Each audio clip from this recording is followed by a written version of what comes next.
Assalamualaikum warahmatullahi wabarakatuh. Saya Umi Nandiro, dosen akuntansi FEB Unisma.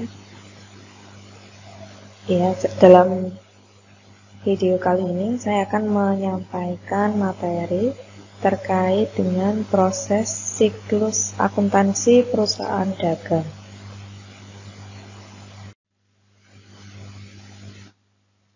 Nah, ini nanti yang akan kita bahas terkait dengan akuntansi perusahaan dagang, bagaimana laporan keuangan untuk perusahaan dagang, kemudian penyusunan harga pokok penjualan, metode pencatatan persediaan, dan latihan soal. Oke, baik, langsung saja kita bahas untuk siklus akuntansi perusahaan dagang. Oke, nah jadi tipe-tipe bisnis atau jenis perusahaan berdasarkan bisnisnya itu ada 3. Yang pertama adalah dagang, bisnis perdagangan, yaitu perusahaan yang kegiatan utamanya adalah menjual barang dagangan. Jadi dia beli langsung dijual kembali tanpa adanya proses pengolahan terlebih dahulu. Nah, contohnya apa? Minimarket atau perusahaan retail yang sudah banyak kita temui di sekitar kita. Kalau di luar negeri memang ada Walmart, ada Toys R, Circuit City, Lands End, Amazon.com, dan lain sebagainya. Kalau di kita ya mungkin ya semacam Indomaret, Alfamart, Superindo, nah itu adalah perusahaan dagang. Jadi dia kegiatan utamanya adalah menjual barang dagangan tanpa mengolahnya terlebih dahulu. Jadi setelah dibeli langsung dijual. Kemudian jenis yang kedua adalah perusahaan manufaktur, yaitu perusahaan yang mengolah produk, mengolah bahan baku menjadi barang setengah jadi atau mungkin barang jadi, nah lalu kemudian dijual. Jadi dia ada proses pengolahannya dulu. Contohnya apa? Honda, kemudian Samsung, nah itu kan dia bikin produk dulu, baru kemudian produknya dijual. Kemudian jenis yang ketiga adalah perusahaan jasa atau bisnis jasa. Ya, karena namanya saja bisnis jasa, maka dia yang dijual adalah jasa. Seperti apa, dokter, itu kan yang dijual kan pelayanan kesehatan, rumah sakit itu. Kemudian konsultan, notaris, pengacara, itu kan yang dijual adalah jasanya. Nah, perbedaan jenis bisnis itu akan mempengaruhi susunan laporan keuangannya. Misalnya ini antara bisnis jasa dengan perdagangan. Kalau jasa kan dia menjualnya jasa, sehingga dia nggak nyetok barang, ya kan? Karena kalau jasa bisa di stok, ya bisa ya. Kalau jasa tidak perlu di stok. Maka dia susunan laba ruginya itu pendapatan jasa dan beban operasi. Temulah laba bersih. Nah, berbeda dengan perusahaan dagang, di mana dia kan menjual barang kegiatan utamanya. Maka pasti dia nyetok barang dagangan atau barang yang akan dijual. Sehingga komposisi laba ruginya itu ada penjualan, ada harga pokok penjualan, kemudian laba kotor dikurangi dengan beban operasi, ketemulah laba bersih. Nanti kalau perusahaan manufaktur juga ada sendiri format laba ruginya. Nah, ini contoh model laporan laba rugi multiple step, yaitu pendapatan dari penjualan, kemudian dikurangi retur penjualan, dikurangi diskon penjualan, ketemulah penjualan bersih, dikurangi harga pokok penjualan. Nah, seperti ini. Jadi ini adalah model laporan laba rugi yang multiple step.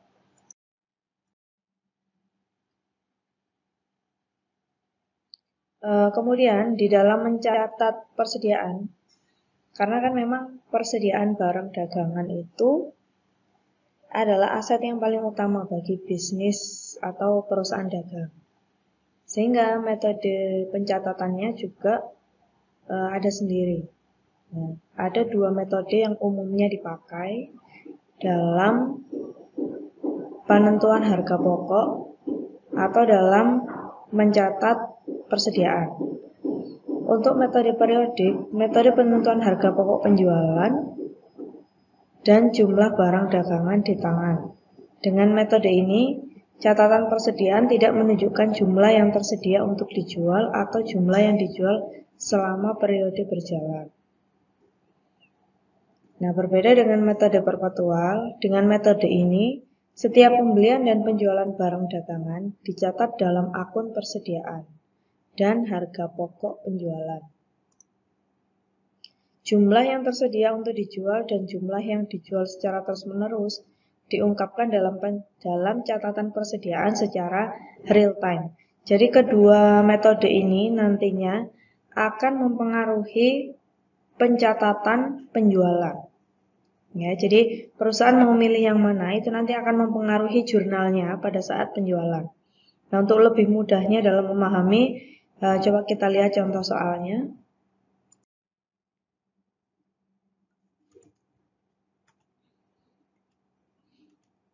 Nah, ini cara menghitung HPP atau harga pokok pembelian, harga pokok penjualan, Persediaan barang dagangan awal ditambah dengan pembelian, dikurangi retur pembelian, dikurangi diskon pembelian atau ketemulah pembelian bersih, ditambah beban angkut pembelian. Nah, ini ketemulah harga pokok pembelian.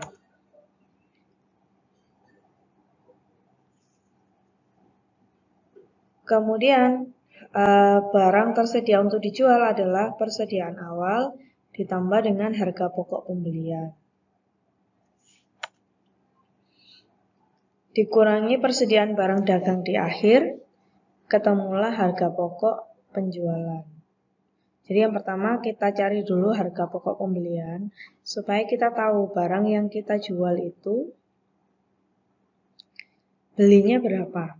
Sehingga kita bisa menentukan berapa seharusnya harga jual yang kita tetapkan. Nah, ini ketemulah harga pokok penjualannya sekian.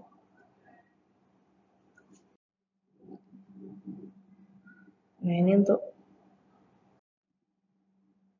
Oke, kita lanjut ke ini. Ilustrasi transaksi penjualan untuk metode perpetual. Tadi kan metode pencatatan ada dua ya, perpetual dan periodik. Nah, ini untuk yang perpetual seperti apa jurnalnya? Ilustrasinya adalah pada tanggal 12 Januari menjual kepada Sims Company barang dagangan senilai $510. Biaya barang dagangan tersebut bagi penjual adalah 280.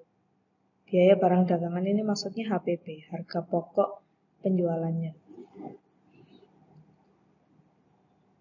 Gimana jurnalnya? Kas atau piutang dagang pada penjualan. Nah, ini untuk mencatat penjualan kepada Sims Company seharga 510. Kemudian jurnal yang kedua adalah untuk mencatat HPP HPP barang, harga pokok penjualan barang. Kan tadi kalau perpetual itu setiap keluar masuknya barang itu langsung dicatat pada saat itu juga secara real time. Sehingga kalau ada penjualan itu nyatatnya dua kali. Yang pertama adalah penerimaan kas atau piutangnya, yang kedua adalah mengurangi persediaannya. Jadi kalau kita menjual itu kan persediaannya berkurang. Nah, itu langsung dicatat pada saat penjualan tersebut. Kalau misalnya beli barang ya kebalikannya. Berarti dicatat barang tersebut masuk. Yang jelas kalau metode perpetual jurnal itu mesti dua ya. Yang satunya mencatat pemasukan atau pengeluaran kas, yang kedua mencatat pemasukan atau pengeluaran persediaan barang dagangan.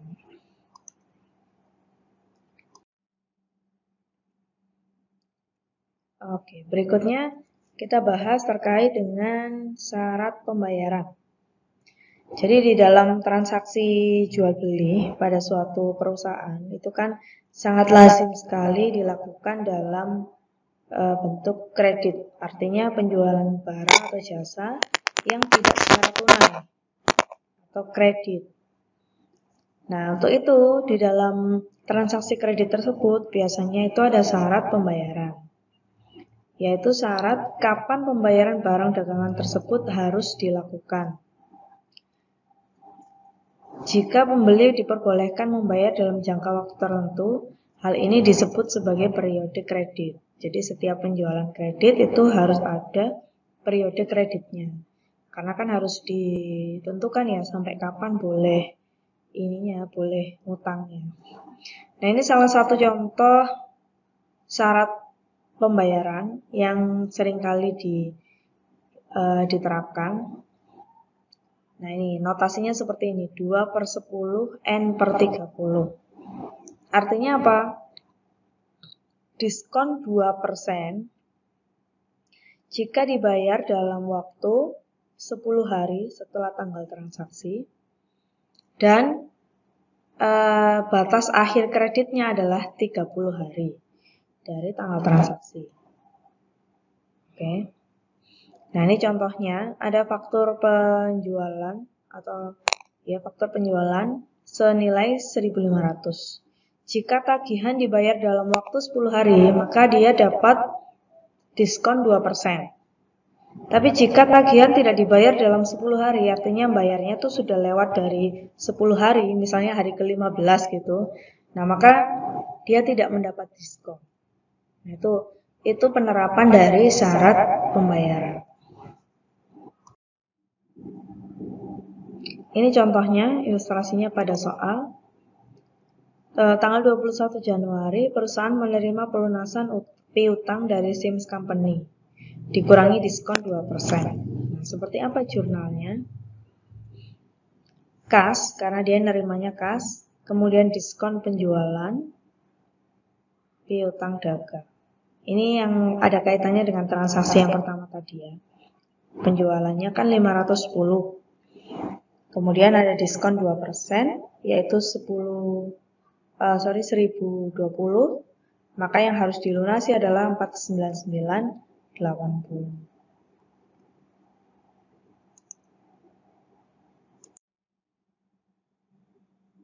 Oke, berikutnya retur penjualan. Retur penjualan dan potongan penjualan. Jadi retur penjualan itu adalah barang dagangan yang terjual namun dikembalikan lagi oleh pembeli. Entah itu karena rusak, entah itu karena speknya nggak sesuai, atau mungkin ada cacat barang dan lain sebagainya. Nah, itu namanya retur penjualan. Jadi barang yang udah kita jual dikembalikan lagi oleh pembelinya. Nah, jika ada cacat pada barang atau salah kirim barang, penjual bisa mengurangi harga awal saat barang tersebut dijual. Hal ini disebut allowance penjualan atau potongan penjualan. Jadi kalau ada barang cacat, itu perlakuannya itu bisa dua. Yang pertama itu dia bisa mengembalikan barangnya, namanya retur. Yang kedua, nggak usah dikembalikan, tapi harganya dipotong. Yang tadinya 10.000 karena barangnya agak cacat, dikasih 7.000 aja. Nah, itu 3.000-nya itu adalah potongan penjualan. Nah, ini ilustrasinya. Tanggal 13 Januari menerbitkan kredit memo 23 kepada Cryer Company untuk barang yang dikembalikan ke Net Solution. Harga jualnya 225. Biaya bagi Net Solution atau HPP bagi Net Solution adalah 140. Jurnalnya adalah retur penjualan dan allowance 225, piutang dagang 225. Kemudian jurnal yang kedua adalah mencatat kaitannya dengan persediaan karena dia pakainya metode perpetual. Persediaan barang dagangan pada HPP 140. Karena kan kalau retur barangnya balik lagi ya ke kita. Jadi barang kita kan nambah, makanya persediaan barang dagangannya di debit. Persediaan itu kelompok aktiva. Jadi saldo normalnya adalah debit.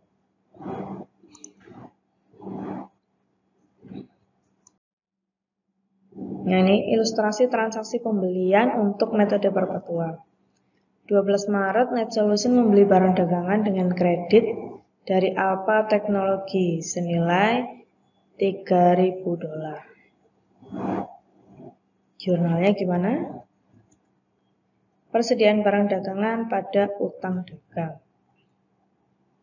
Jika pembayaran dilakukan 22 Maret, Net Solution mencatat diskon sebagai pengurangan biaya. Ini berarti masih dalam jangka waktu 10 hari ya.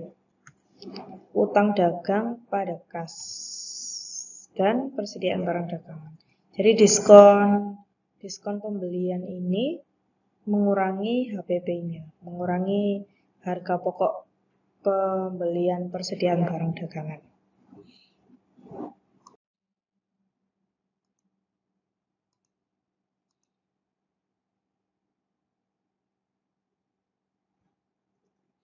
Nah, ini retur pembelian. Kalau tadi kan retur penjualan, sekarang retur pembelian. Kalau retur pembelian ya berarti kita sebagai pembeli yang mengembalikan barang kepada supplier.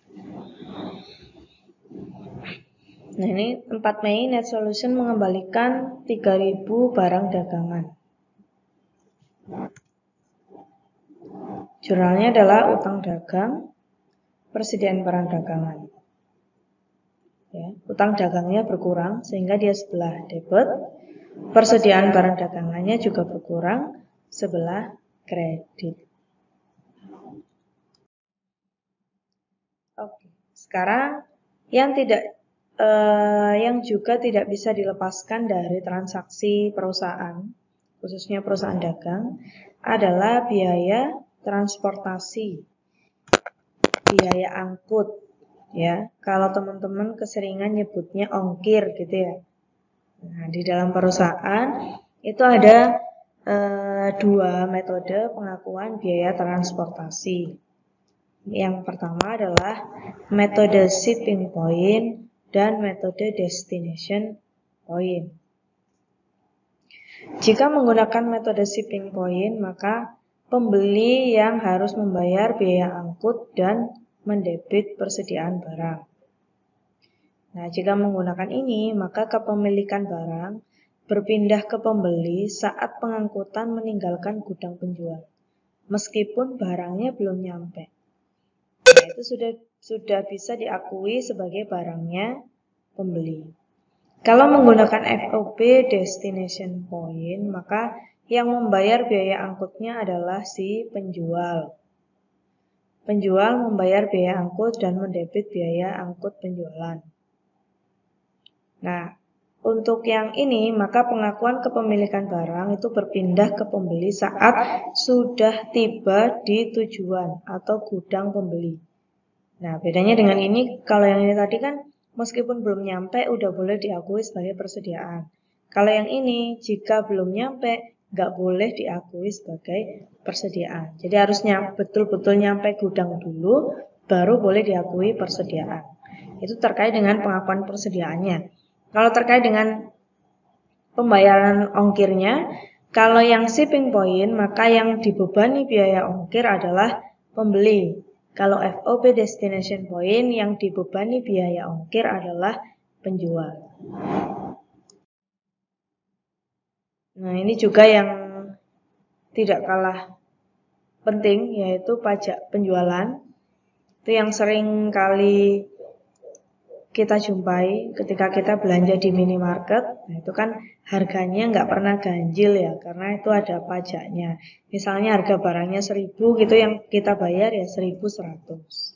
Karena pajak penjualan atau yang disebut PPN, pajak pertambahan nilai, nah itu melekat di barangnya. Nah, ini contohnya, ilustrasinya. 12 Agustus menjual barang dagangan dengan kredit kepada Lehman Company sebesar $100. Negara mengenakan 6% pajak penjualan. pencatatannya adalah piutang dagang pada penjualan, kemudian ada pajak penjualan terutang. Jadi pajak penjualan ini menambah nilai piutang.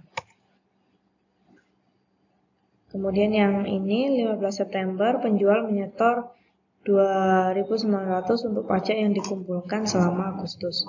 Jadi pajak penjualan ini dikumpulkan dulu, nanti di akhir bulan atau tanggal 15 bulan berikutnya pajak yang sudah dikumpulkan dari transaksi penjualan itu disetorkan. Pada saat penyetoran pajak, jurnalnya adalah pajak penjualan terutang pada kas.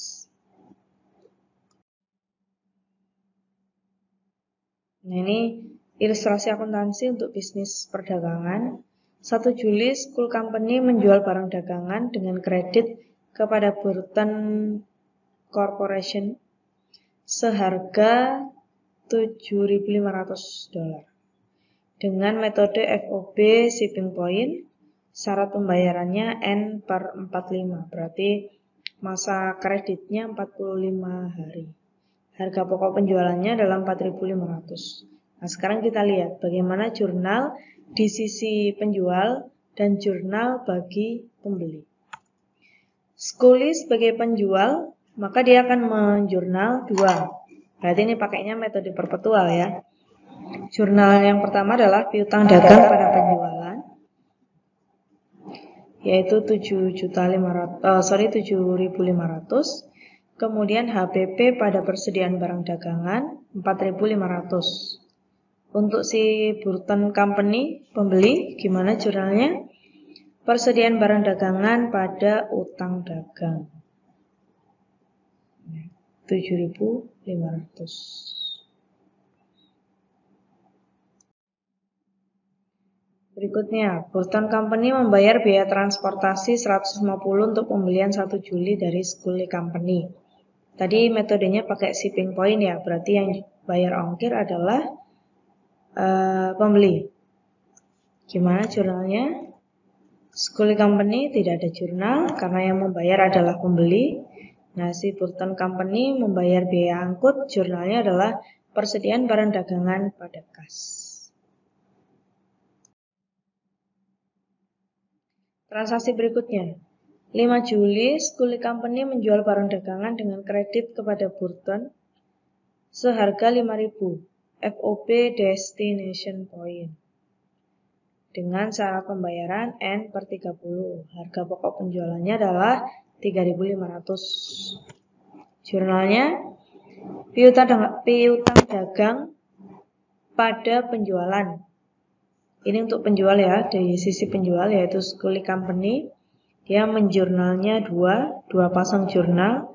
Piutang dagang pada penjualan sebesar 5.000. Kemudian dia juga harus mencatat pengeluaran barangnya dengan jurnal HPP pada persediaan barang dagangan 3.500. Kemudian si pembeli gimana? Persediaan barang dagangan pada utang dagang. Nah, ini metodenya adalah FOB Destination. Maka biaya angkutnya adalah dibebankan kepada penjual. Jurnalnya beban angkut penjualan pada kas untuk PT Burton tidak ada jurnal. Tidak perlu membuat jurnal.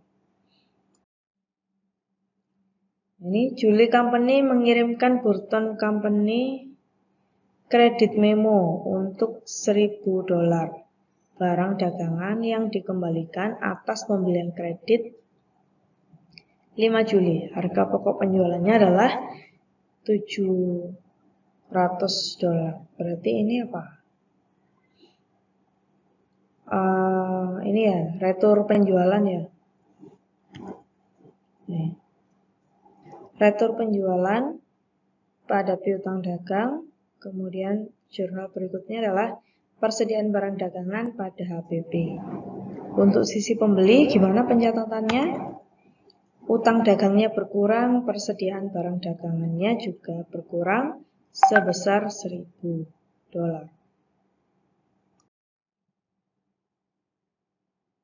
Transaksi berikutnya adalah menerima pembayaran untuk pembelian tanggal 5 Juli. Jurnalnya kas pada piutang dagang, utang dagang pada kas. Tadi belinya 5.000, cuman karena sudah diretur sebesar 1.000 sehingga piutang dagangnya tinggal 4.000.